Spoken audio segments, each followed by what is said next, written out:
So what's going on with this game? We're currently inhabiting the early days of February 2018 and Capcom have sealed any official information regarding the Resident Evil 2 remake more effectively than Area 51. Hello everyone and welcome to the channel. My name's Grady and in this video I want to discuss the current state of the Resident Evil 2 remake. Join the fusion. Before I get stuck into the juicy bits, let me take you back to where it all began. It's August 12th, 2015. Capcom announces that, after years of fan requests, Resident Evil 2 Remake has finally been given the green light, and this announcement makes the Resident Evil community shit their pants. Understandably so. The video was presented by producer Yoshiaki Hirabayashi, who will oversee the project. With this, Yoshiaki asks us to keep in mind that the team wouldn't be able to reveal any further information for quite some time. Of course! We completely understand. Take as much time as you need, buddy. We got our wish. Fast forward 2.5 years and where's our fucking game, Capcom? That's not how I really feel. Well, maybe a little. Deep inside. Truth be told, I'm a man of little patience, but I can honestly say that having waited this long, I can surely wait a little bit longer. I think. There are those, however, who don't exactly feel the same way. Twitter, like pretty much everything else on the internet, is both a blessing and a curse. And with that, boy, did a lot of fans voice their, shall we say, concerns. The 20th anniversary of Resident Evil 2's release date in North America, which was January 21st of this year, came and went without any further news from Capcom. Now, I won't go into it in great detail because the outrage from some of these fans was quite toxic to say the least. But the overall reaction to this lack of new information was...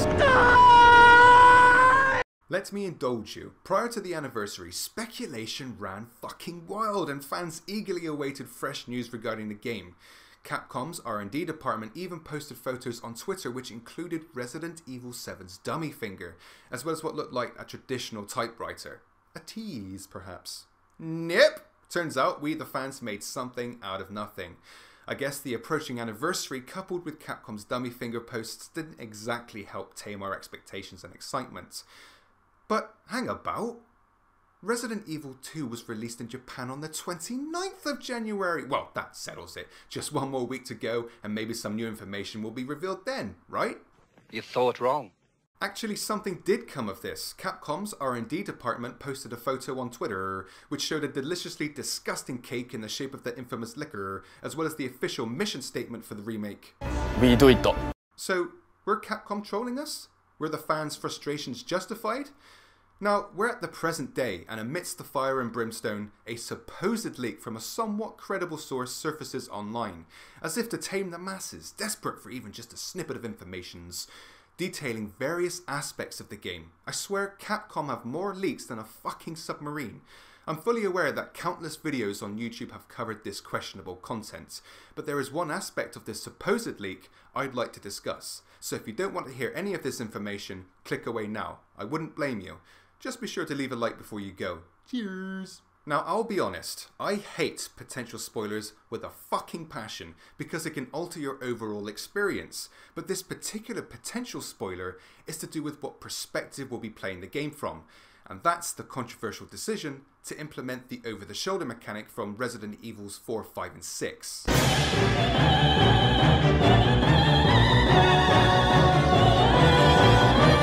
Of all the details from this supposed leak, this tore the heart out of many hardcore fans the most, and I'll outright count myself among them, while at the same time pleasantly surprising others. In preparation for this video, I researched what fans made of this.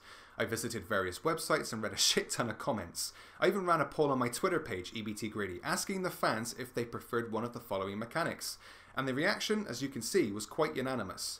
Granted, only 9 people voted on this particular poll, but damn it, you gotta start somewhere. Now, there are a few ways to look at this should the leak be true, and for the sake of discussion, let's say that it is. The project was requested by fans for years before Capcom announced, We do it.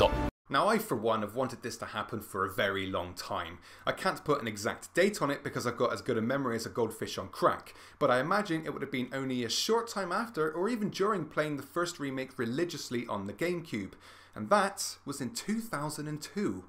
The Resident Evil remake showed us all how you could successfully turn a beloved game into an even greater one.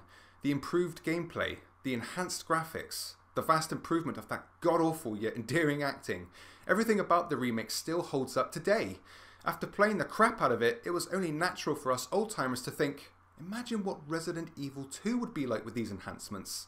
So, by this logic, we can round these years of fan requests, and these were Mr. Yoshiaki's words, to approximately 13. That's 2002 when the first remake was released, to 2015 when the Resident Evil 2 remake was announced. If indeed the second remake implements the over-the-shoulder perspective, then surely this would feel like a smack in the face to those who requested a second remake in the first place. Of course, within those 13 years, new fans of the series surfaced, especially during the release of Resident Evil 4 in 2005, where the series took a drastic but equally successful turn. Jump back to present day, and what we have is a classic case of old versus new. So, do Capcom cater to the original fans who, for the majority, requested a second remake from the beginning, and with that, a traditional fixed camera perspective? Or do they cater to the wider fan base who grew up on Resident Evil 4, 5 and 6, thereby maximising profits by implementing OTS? Can they successfully cater to both somehow? Some argue that the fixed camera perspective is a dead mechanic, and that the only logical way forward is to implement the OTS perspective in keeping with modern games. Others say that adding OTS will make the game feel like yet another generic zombie shooter, as well as further the gap between what made Resident Evil what it was to what it's currently known for today. Maybe with the exception of 7, since that brought back what a lot of fans missed, you know, survival horror. One thing's for sure, this is a leak that is yet to be proven true, and until that day comes, fans of all ages, shapes and sizes will continue to plead their case. I feel it's important to hear both sides of the spectrum. Everyone is entitled to have their say. It's easy to disregard other people's opinions when one feels so passionately about the series. I feel it's also important when discussing the subject to include a profile on what attracted you to the series in the first place. How old you were, what was the first Resident Evil game you played, what you love and hate about the series. Please feel free to post your thoughts in the comments and let us know your story. No toxic behaviour, just discuss it amongst yourselves. Try to keep an open mind. And that's the current state of the Resident Evil 2 remake. I hope you enjoyed this video, and if you did, it would mean a lot to me if you left a like, shared the video to your friends, and subscribed to EggOnBeansOnToast and joined the Fusion for more videos like this, as well as some other crazy shit you won't expect. Please follow me on Twitter, where you can keep up to date on the latest EBT news, as well as the chance to chat with me and take part in regular voting polls. I also stream now and again on Twitch, so if you want to see someone sit on a couch and play some games, feel free to add me on there too. Thank you so much for your time, stay safe, and I'll see you when I see you.